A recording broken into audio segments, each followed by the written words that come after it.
Chapter 34. Ellie turned 6.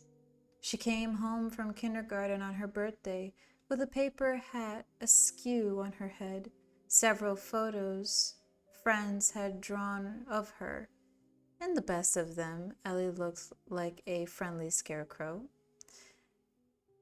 and baleful stories about spankings in the schoolyard during recess.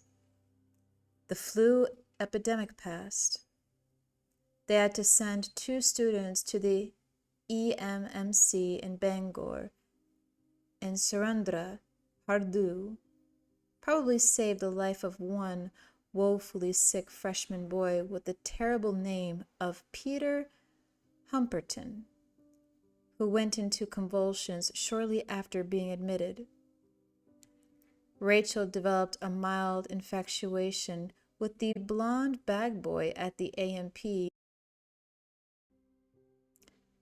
Rachel developed a mild infatuation with the blonde bag boy at the A&P and Brewer, and rhapsodized to Lewis at night about how packed his jeans looked. Rachel had laughed until she cried.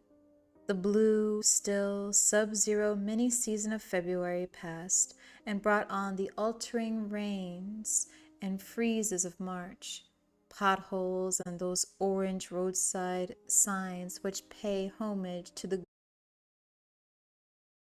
the immediate personal and most agonizing grief of Judd Crandall passed.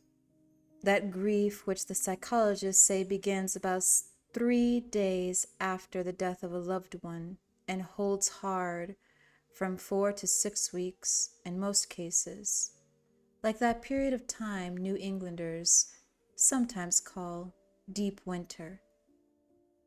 But time passes, and time welds one state of human feeling into another until they become something like a rainbow. Strong grief becomes a softer, more mellow grief. Mellow grief becomes mourning. Mourning at last becomes remembrance. A process that may take from 6 months to 3 years and still be considered normal.